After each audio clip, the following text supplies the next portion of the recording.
सुप्रभात बच्चों, कक्षा 2 हिंदी में आप सभी का स्वागत है। बच्चों, कल हम पढ़ रहे थे हमारी हिंदी पाठ्य पुस्तक खुलते पंख का पाठ 9। बच्चों, पाठ 9 हमने पूरा कर लिया था और हम विचार कर रहे थे हमारे अगले पाठ 10 का, जो कि है मुझ में भी है जान। तो बच्चों, इस पाठ को शुरू करने से पहले चलिए हम कुछ विचार कर लेते हैं।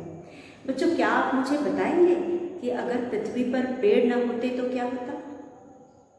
हम अपने पिछली कक्षा में या अपने पिछले वीडियो में पेड़ों के बारे में ही डिस्कस कर रहे थे या विचार कर रहे थे। तो बच्चों, क्या आप बताएंगे अगर पेड़ न होते तो क्या होता? बच्चों, अगर पेड़ न होते तो पृथ्वी रहने लायक नहीं रहती। बच्चों, पृथ्वी का तापमान बहुत अधिक होता, पृथ्वी बहुत गर्म होती और हमारे जैसे जीव जंतु पृथ्वी पर नहीं जी पाते। उसके अलावा बच्चों, अगर पेड़ ना होता तो हमें सांस लेने को शुद्ध हवा नहीं मिलती। तो बच्चों, आप जानते हो ना कि पेड़ से ही हमें ऑक्सीजन मिलता है, शुद्ध हवा हमें पेड़ों से ही मिलता है, पेड़ों की वजह से ही हम जीवित हैं और पेड़ भी हमारी ही तरह जीवित वस्तु है। बच्चों, पेड़ों में भी जान होती है और पेड़ हमारे लिए बहुत ही उपयोगी है। ना सिर्फ हमें भोजन, कपड़ा या बहुत सारी ऐसी वस्तुओं के लिए बच्चों, लेकिन हमारे जीवन के लिए भी पेड़ बहुत ज़रूरी है। क्योंकि बच्चों, अगर पेड़ ना होते तो जो हमें शुद्ध हवा मिलती है वह हमें नहीं मिलती। आप जानते हैं पेड़ हमें शुद्ध हवा कैसे देती है? बच्चों, जो हवा हम सांस लेने के बाद उसका उपयोग करके बाहर छोड़ते हैं। आपको पता है कि हम सांस अपने नाक से अंदर लेते हैं, फिर बाहर भी छोड़ते हैं। मतलब हम इनहेल और एक्सहेल दोनों करते हैं। तो जब हम इनहेल करते हैं तो हम ऑक्सीजन या शुद्ध हवा को इनहेल करते हैं और उसके बाद जो बाहर हवा हम छोड़ते हैं अपने शरीर के, उसे हम जो अपने नाक से हम बाहर हवा छोड़ते हैं उसे हम कार्बन डाइऑक्साइड कहते हैं या अशुद्ध हवा कहते हैं। तो जो अशुद्ध हवा होती है उसे लेकर पेड़ अपना भोजन बनाते हैं और उस भोजन बनाने की प्रक्रिया में वह हमें शुद्ध हवा या ऑक्सीजन देते हैं और उस ऑक्सीजन से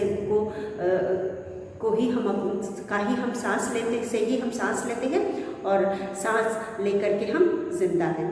तो बच्चों, सिर्फ हम पेड़ों की वजह से ही पृथ्वी पर जीवित हैं, नहीं तो जहाँ पेड़ नहीं है वहाँ कोई भी जीवन नहीं है। इसीलिए पृथ्वी का तापमान संतुलित रखने के लिए भी पेड़ों का बहुत योगदान है। तो बच्चों, पेड़ हमारे लिए बहुत ही उपयोगी या बहुमूल्य है। तो बच्चों, आप क्या बता सकते हो कि पेड़ों से हमें क्या क्या मिलता है? पेड़ों से हमें बहुत कुछ मिलता है बच्चों। खाने के लिए फल, सब्जियां और अनाज सब हमें पेड़ों द्वारा ही मिलता है। उसके अलावा रबर, पेपर और बच्चों, जो आपके गाड़ियों में टायर ट्यूब लगता है वह भी रबर पेड़ों से ही मिलता है। उसके बाद बच्चों, आप जानते हो यह पेड़ हमारे बहुत काम आते हैं। जैसे कि हम इसके किसी भी भाग को खा करके अपने भोजन में भी शामिल करते हैं और इसके अलावा हमें बहुत सारी दवाइयाँ भी इससे मिलती हैं। क्या आप बता सकते हो कौन सी दवाइयाँ हमें इन पेड़ों से मिलती है? बच्चों, हल्दी एक तरह का एंटीसेप्टिक है और उसके बाद तुलसी का पेड़ भी मेडिसिनल प्लांट है और दवाई के रूप में हम उसका भी उपयोग करते हैं। यूकेलिप्टस का पेड़ भी दवा के रूप में हम इस्तेमाल करते हैं। तो ऐसे बहुत सारे पेड़ हैं जिनसे हमें दवाइयाँ भी मिलती हैं। यहाँ तक कि रस्सी, कपड़े भी हमें पेड़ों से ही मिलते हैं। जैसे कि आप जानते हो कॉटन के कपड़े, जो सूती कपड़े हम गर्मियों में पहनते हैं, वह भी हमें पेड़ों से ही मिलते हैं। क्योंकि पेड़ों से ही हमें रुई मिलती है और उस रुई से हम कपड़े बनाते हैं और जाड़े में हम जिस रजाई को ओढ़ करके अपने आप को गर्म करते हैं बच्चों, अपने शरीर को गर्म रखते हैं, वह रुई भी हमें पेड़ों से ही मिलती है। तो इसी तरह से बच्चों, पेड़ हमारे लिए बहुत ही उपयोगी है और जैसा कि मैंने आपको बताया कि जो पेड़ हैं वह भी हमारी तरह जीवित वस्तु है, तो उनमें भी जान होती है और अगर आप उसे कष्ट पहुंचाएंगे, आप उसे काटेंगे तो उन्हें भी दर्द होता है। इसीलिए बच्चों, हमें पेड़ नहीं काटने चाहिए क्योंकि पेड़ हमारे वातावरण को शुद्ध करता है, हमारे वातावरण के तापमान को बना कर करके मेंटेन करके रखता है या संतुलित रखता है, और उसके अलावा हमें बहुत सारी वस्तुएं भी देता है। तो इसीलिए बच्चों पेड़ काटने नहीं चाहिए, बल्कि हमें ज़्यादा से ज़्यादा पेड़ लगाने चाहिए। अब आपको तो मैंने बता दिया, आप दूसरों को भी समझाएंगे और बताएंगे कि पेड़ हमारे लिए कितने ज़रूरी हैं। और बच्चों इसके अलावा आप जानते हो कि पेड़ों की वजह से ही वर्षा होती है, इसीलिए पानी को भी मेंटेन करने के लिए या उसे भी बचाने के लिए, या फ्यूचर में भी हमें आगे चल के भविष्य में भी हमें इसी तरह से पानी मिलता रहे, हमें पेड़ों को काटने से बचाना चाहिए। तो बच्चों यह था पेड़ों के बारे में। अब आप भी सोच रहे होंगे कि मैम आज पेड़ों के बारे में क्यों बात कर रही है, क्योंकि हमारा जो अगला पाठ है वह है पाठ 10 मुझ में भी है जान। तो बच्चों हमारे अगले पाठ का नाम है मुझ में भी जान है। तो चलिए हमारा आज हम पढ़ेंगे पाठ 10 मुझ में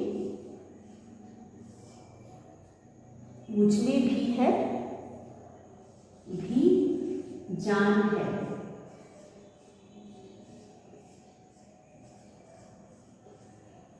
तो बच्चों यह जो पाठ है इसमें हम पेड़ों के बारे में पढ़ेंगे कि किस तरह से अगर हम पेड़ों को काटते हैं तो उन्हें भी तकलीफ होती है। अगर हमें चोट लगती है तो हमें तकलीफ होती है, हमें डर लगता है। उसी प्रकार से अगर हम पेड़ों को काटते हैं तो उन्हें भी तकलीफ होती है और उन्हें भी दर्द होता है, इसलिए हमें पेड़ों को नहीं काटना चाहिए। तो बच्चों चलिए हम पाठ में पढ़ते हैं और समझते हैं कि किस प्रकार पेड़ों में भी जान होती है। तो बच्चों इस पाठ में एक बच्चा है जिसका नाम है रशीद। रशीद के पिता रोज जंगल से लकड़ियां काटकर लाते थे। रशीद के पिता रोज जंगल से लकड़ियां काटकर लाते थे। लकड़ियां बेचकर जो पैसे मिलते थे उनसे ही उनका गुजारा होता था। तो बच्चों यहाँ पे यह शब्द गुजारा नीले रंग से लिखा हुआ है, तो क्या आप इसे बताएंगे गुजारे का मतलब क्या होता है? गुजारे का मतलब क्या होता है बच्चों? गुजारे का मतलब होता है गुजर बसर। बच्चों जैसा कि आप जानते हो कि हमारी रोज़मर्रा की ज़िंदगी में हमें बहुत सारी चीज़ों की ज़रूरत पड़ती है, जिन चीज़ों के बिना हम नहीं जी सकते। तो और उन चीज़ों का इंतज़ाम करने के लिए हमें कुछ पैसों की ज़रूरत पड़ती है, उसके लिए हमें कमाना पड़ता है।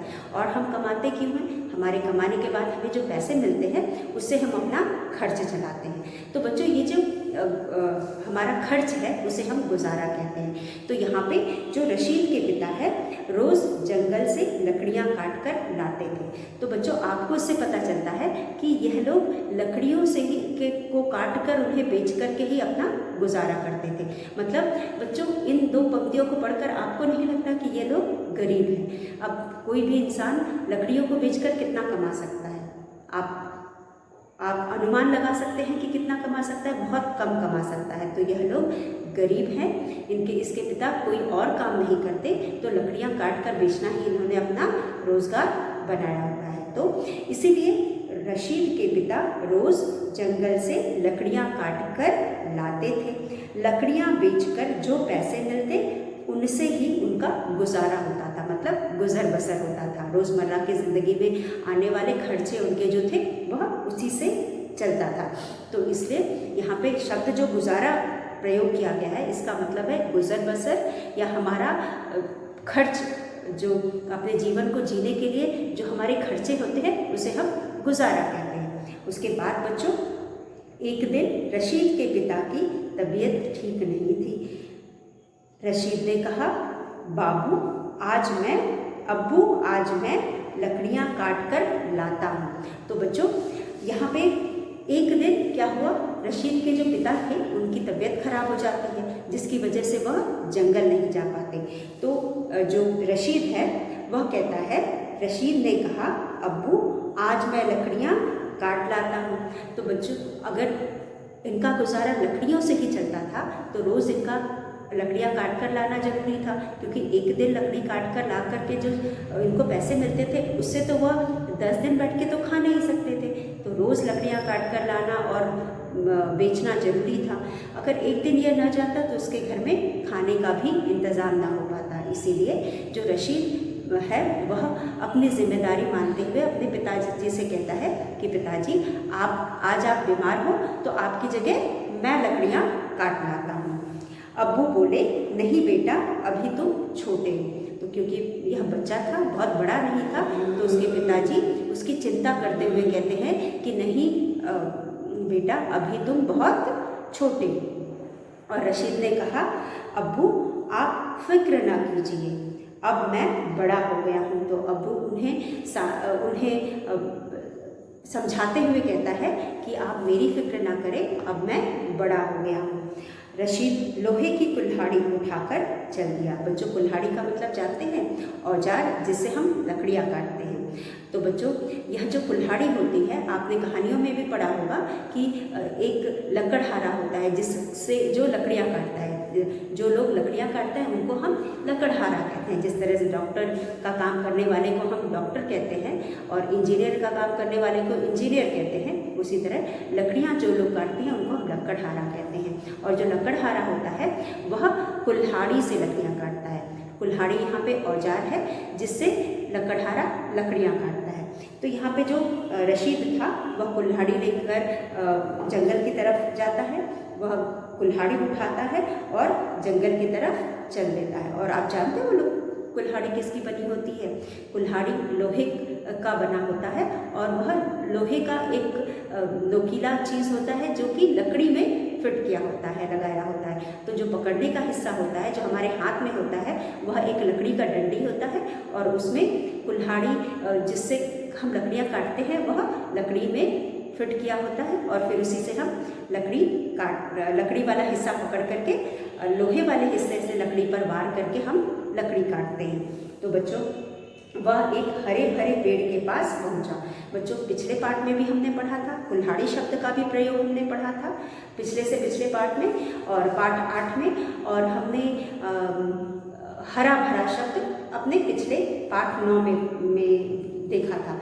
तो हरा भरा का मतलब होता है जो ऐसा पेड़ जिसमें हरी हरी पत्तियां हो, फल लगे हो, मतलब कि एकदम अच्छा, मतलब पेड़ का मतलब क्या होता है? पेड़ का मतलब होता है हरी हरी पत्तियां होना और उसमें फल होना। तो यहाँ पर भी जो यह पेड़ था वह एकदम हरा भरा था, मतलब एकदम अच्छा खासा अभी ठीक ठाक पेड़ था जिसमें हरे हरे पत्ते थे और मोटा तना था, अच्छा खासा बड़ा सा पेड़ था। तो जो वह एक हरे भरे पेड़ के पास पहुंचा। तो रशीद उस हरे भरे पेड़ के पास पहुंचता है और उसने पेड़ काटने के लिए जैसे ही कुल्हाड़ी उठाई, तो बच्चों, जब हम कुल्हाड़ी उठा करके लकड़ी पर मारते हैं तभी लकड़ी कटती है। तो जब इसने भी पेड़ के तने पर अपनी कुल्हाड़ी तानी, उठाया और लकड़ी तने की तरफ तानी काटने के लिए, तभी क्या हुआ चलिए देखते हैं। उसने पेड़ काटने के लिए जैसे ही कुल्हाड़ी उठाई उसे रोने की आवाज़ सुनाई दी। तो बच्चों, जैसे ही उसने पेड़ की तरफ कुल्हाड़ी तानी मतलब कि अपने हाथ से उठा करके उसने मारने की कोशिश की, तो वैसे ही उसे रोने की आवाज़ सुनाई दी। क्या सुनाई दी? रोने की आवाज़ सुनाई दी। और जब कोई भी कुछ काम करते करते अचानक रोने की आवाज़ सुनेगा तो ज़रूर वह रुक करके जानने की कोशिश करेगा कि कहाँ से आवाज़ आ रही है। तो रशीद ने भी क्या किया? वह रुक गया।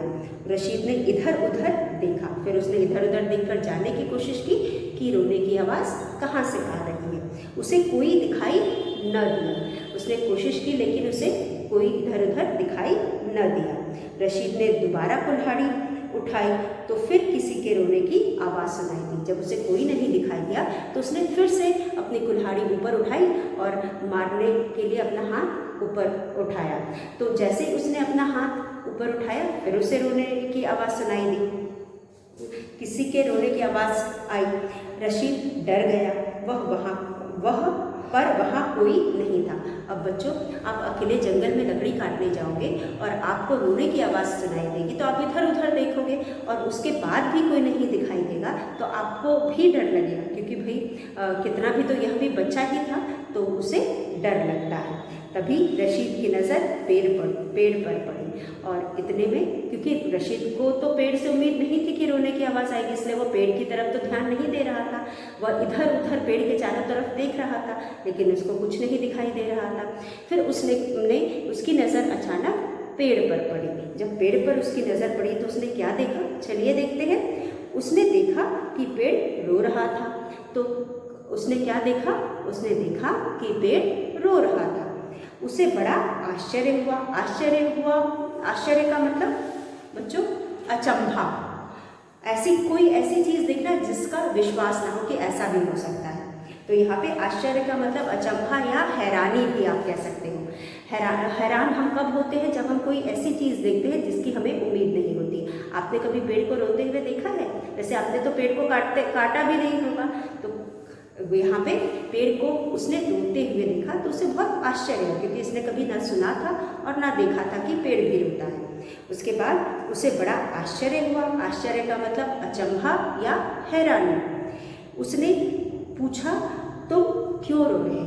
अब हम किसी को रोते हुए देखते तो उससे पूछते हैं ना कि भाई क्या कारण है, क्यों रो रहे हो? तो रशीद ने भी पेड़ से पूछा कि तुम क्यों रो रहे हो? पेड़ बोला, क्यों ना रो, जब कोई तुम्हें चोट पहुंचाता है तो क्या तुम नहीं रोते? तो उल्टा पेड़ ने उससे ही सवाल कर लिया कि क्यों ना रो, जब तुम्हें कोई चोट पहुंचाता है या तुम्हें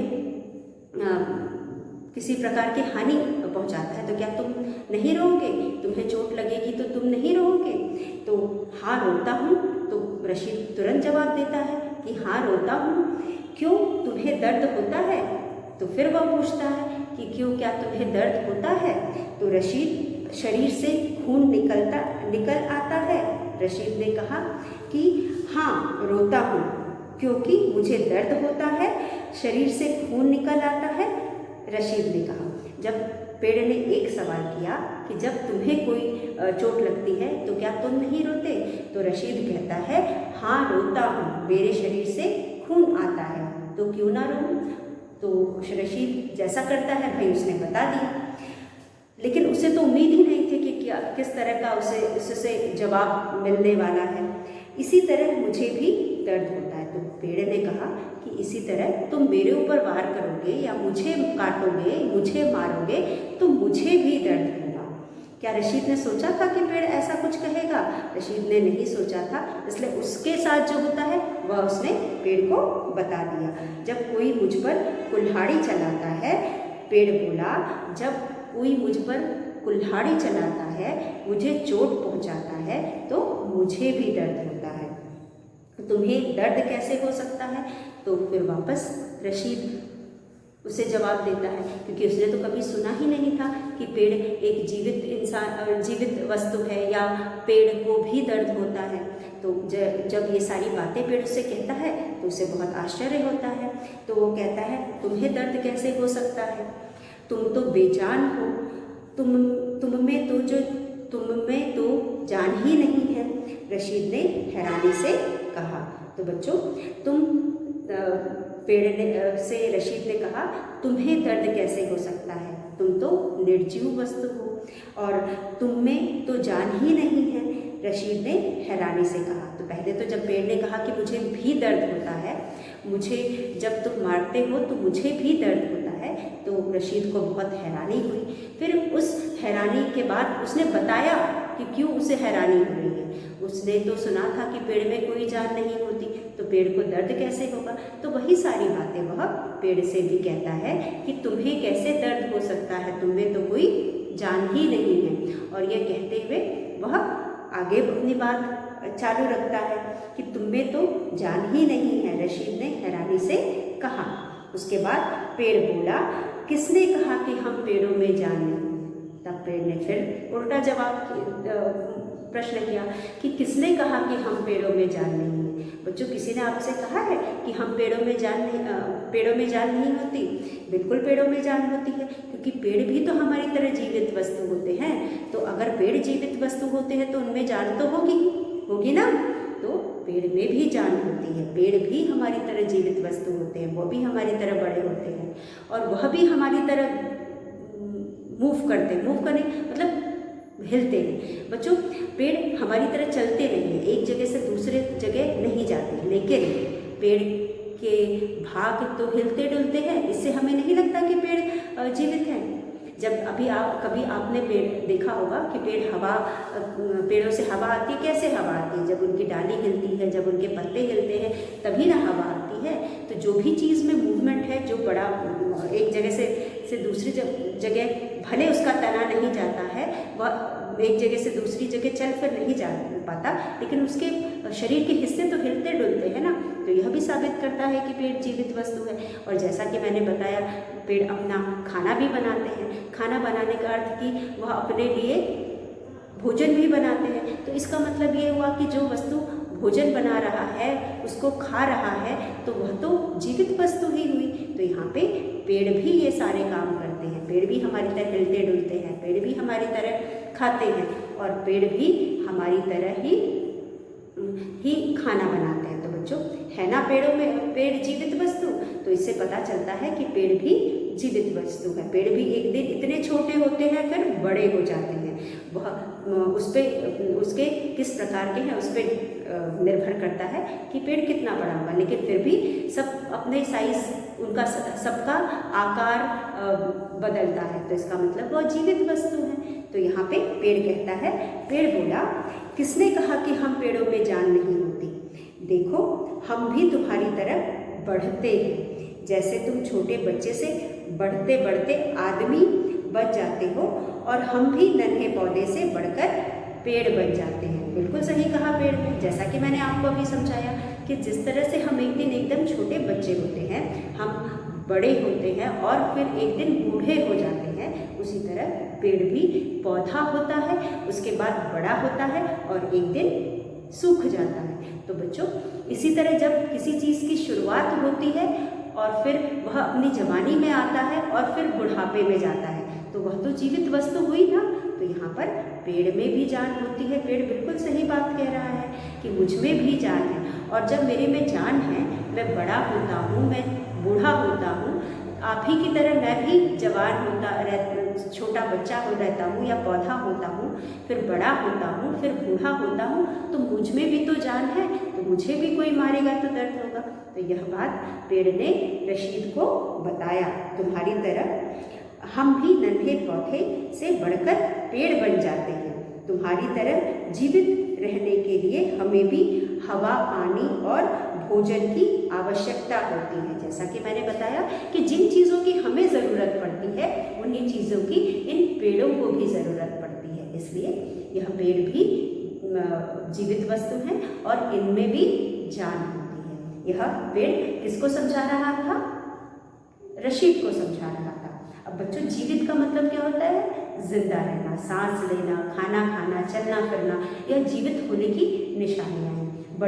बढ़ना, तो यह सब जीवित होने की निशानी है। तो यह सारी निशानियाँ पेड़ में भी होती है। यह सब चीज़ें पेड़ भी शो करता है या दिखाता है। तो पेड़ भी एक जीवित वस्तु है। उसके बाद भोजन का मतलब खाना। पेड़ को भी हवा की ज़रूरत पड़ती। मैंने अभी आपको पेड़ के पाठ के शुरू में भी बताया और बीच में भी बताया कि पेड़ों को भी हवा की ज़रूरत होती है। वह हवा जो कि दूषित होती है, जो हमारे काम की नहीं होती है, उसे वह लेकर के अपना भोजन बनाता है और उसके बाद उस शुद्ध हवा हमें देता है ना उपयोगी पेड़ बच्चों। अगर पेड़ ना होता तो हमारी जो हम अशुद्ध हवा, कोई भी चीज़ यूज़ करके हम जो बाहर करते हैं, वह हवा शुद्ध ही नहीं हो पाती। फिर तो हमें हमेशा गंदी हवा मिलती, हमें ऑक्सीजन तो मिलता ही नहीं। तो इसलिए पेड़ हमारे लिए बहुत ज़रूरी है बच्चों। जो हवा हमारे लिए उपयोगी नहीं है, उसका प्रयोग करके वो अपने लिए भोजन बनाते हैं, फिर हमें शुद्ध हवा देते हैं। तो पेड़ इस लिए भी हमारे लिए बहुत ज़रूरी है। उसके बाद बच्चों, क्या आप जानते हो, जो पेड़ अपने लिए भोजन बनाते हैं उसका बहुत कम हिस्सा वह अपने लिए प्रयोग करते हैं। मतलब वह जो भी खाना बनाते हैं या जो भी उनके भोजन या फूड बनाने का रिजल्ट होता है, वह उसका बहुत कम हिस्सा वह अपने लिए प्रयोग करते हैं। बाकी सारा हिस्सा वह अपने पत्तों, फल, टहनियों या फलों के रूप में हमें ही देते हैं। फिर हम उन्हें खा करके अपने लिए ताकत या फिर अपने लिए इम्यूनिटी या अपने शरीर को मजबूत करते हैं। तो ज़्यादातर हिस्सा जो उनके भोजन का होता है वह हमें ही देते हैं। इसलिए बच्चों, पेड़ अपने लिए बहुत कम रखता है और अधिकतर चीज़ें हमें ही देता है। इसीलिए बच्चों, पेड़ हमारे लिए बहुत उपयोगी है। और पेड़ में भी जान होती है। अगर हम उसे मारेंगे, काटेंगे या चोट पहुँचाएंगे तो उससे भी दर्द होगा। और ये सारी चीज़ें पेड़ ने साबित कर दिया कि मैं भी जीवित वस्तु हूँ, मैं भी आपकी तरह पानी पीता हूँ, मुझे भी पानी की आवश्यकता होती है, मुझे भी हवा की आवश्यकता होती है और मुझे भी भोजन की आवश्यकता होती है। मैं भी छोटे से बड़ा होता हूँ और मैं भी एक जगह से दूसरी जगह तो नहीं, मतलब मैं भी हिलता डुलता हूँ। तो इससे यह पता चलता है कि पेड़ भी जीवित वस्तु है और वह भी हमारी तरह जीवित है और उसे भी हमारी तरह ही चोट लगती है और दर्द होता है। तो हाँ, हम तुम्हारी तरह चलते फिरते नहीं हैं। बच्चों, चलते फिरते नहीं हैं, लेकिन फिर भी उसकी डाली और पत्तियां हिलती हैं तो हमें लगता है कि वह भी जीवित वस्तु है। पेड़ की बातें सुनकर रशीद की हैरानी और भी बढ़ गई। वह बोला, लेकिन मेरे बाबू तो रोज लकड़ियां काट कर ले जाते हैं, मेरे अब्बू तो रोज लकड़ियां काट कर ले जाते हैं। तो बच्चे ने उसके अंदर जो प्रश्न था वह पूछते हुए कहा कि मैं तो पहली बार आया हूँ, लेकिन मेरे अब्बू का तो काम ही वही है, वह तो रोज आकर के लकड़ियाँ काटते हैं। तो फिर कैसे आप कह सकते हो कि पेड़ों में जान होती है? या रोज तो पेड़ नहीं रोता, रोज तो अब्बू ऐसा कुछ नहीं कहते। तब देखिए पेड़ क्या बताता है रशीद को। पेड़ फिर बोला, तुम्हारे अब्बू सूखे हुए पेड़ों को काटते हैं। तुम्हारे अब्बू क्या करते हैं? सूखे हुए पेड़ों को काटते हैं, हरे भरे पेड़ों को नहीं। हम पेड़ तो तुम्हें फल, लकड़ी, गोंद, दवाई, रबर और अन्य चीज़ें देते हैं। हम पेड़ तो देते हैं, वायु को साफ करते हैं जो तुम्हारे लिए सांस लेने के लिए आवश्यक है। तुम्हारे अब्बू भला क्यों हमें काटेंगे? तो वह रशीद को समझाते हुए कहता है कि तुम्हारे अब्बू हरे भरे पेड़ को नहीं काटते। बच्चों, हरे भरे का मतलब होता है फलदायक या फलदायी पेड़, जो कि ऐसा पेड़ जो कि जिससे कि हमें फ़ायदा है, वह हमारे सारे उपयोग की चीज़ों की पूर्ति करने वाला। हरा भरा पेड़ मतलब वह हमें छाया देगा, वह अपने जिसे हम जवानी कहते हैं कि हम अपने जवानी की अवस्था में कोई भी अगर मर जाता है तो कितना कष्ट होता है। उसी तरह अगर एक पेड़ जो अभी हमें फल दे रहा है, छाया दे रहा है, हमारी हवा को शुद्ध कर रहा है, उस पेड़ को हम कैसे काट सकते हैं? तो इसे हम हरा भरा पेड़ हम नहीं काटते। आपने सुना होगा कहते हुए भी सबको कि हरा भरा पेड़ कभी भी नहीं काटना चाहिए, इससे बड़ा पाप कोई नहीं होता। तो बच्चों, पेड़ को काटना भी पाप माना जाता है। वह पेड़ जो हमें इतनी सारी चीज़ें दे रहा है और हम उसे नहीं भी काट रहे हैं तो अपने फ़ायदे के लिए ही नहीं काट रहे हैं, तो कैसे हम उसे काट सकते हैं? तो उससे तो तकलीफ होगी ना कि हमारे लिए वो इतना उपयोगी है, फिर भी हम उस बात को नहीं समझ रहे हैं और उसे नुकसान पहुँचा रहे हैं। तो यहाँ पे बच्चों यही समझाते हुए पेड़ रशीद को भी समझाता है कि तुम्हारे अब्बू हरा भरा पेड़ नहीं काटते हैं, बल्कि वह जो लकड़ियां नीचे गिरी होती हैं। अब बच्चों, पेड़ की डाली जो सूख जाती है या फिर समय पे गिरती रहती है, उन लकड़ियों को उठा करके या बीन करके वह ले जाते हैं। वह किसी ताजे या हरे पेड़ को नहीं काटते या हरे भरे पेड़ को नहीं काटते। तब रशीद को बात समझ में आ गई। अब इतना सुनकर रशीद को बात समझ में आ गई। वह बोला, पेड़ भाई, मुझसे गलती हो गई, मुझे पता नहीं था।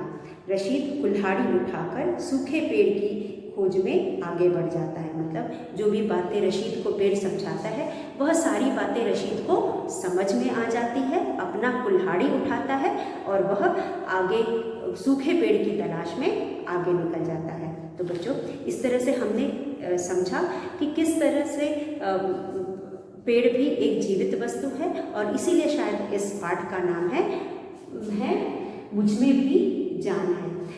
अब आप सभी को समझ में आ गया होगा कि किस तरह से पेड़ को काटने से उसे भी दर्द होता है, इसलिए हमें पेड़ नहीं काटने चाहिए बल्कि हमें ज़्यादा से ज़्यादा पेड़ लगाने चाहिए। बच्चों, हमें तो समझ में आ गया, आप दूसरों को भी यह बात समझाने की कोशिश करेंगे कि वह पेड़ ना काटें, ज़्यादा से ज़्यादा पेड़ लगाएं। बच्चों, इसी तरह आज का पाठ हम यही समाप्त करते हैं। कल हम फिर मिलेंगे और इस पाठ को एक बार फिर से पढ़ करके दोहराएंगे और उसके बाद आगे का अभ्यास करेंगे। तो बच्चों, आज के लिए बस इतना। धन्यवाद।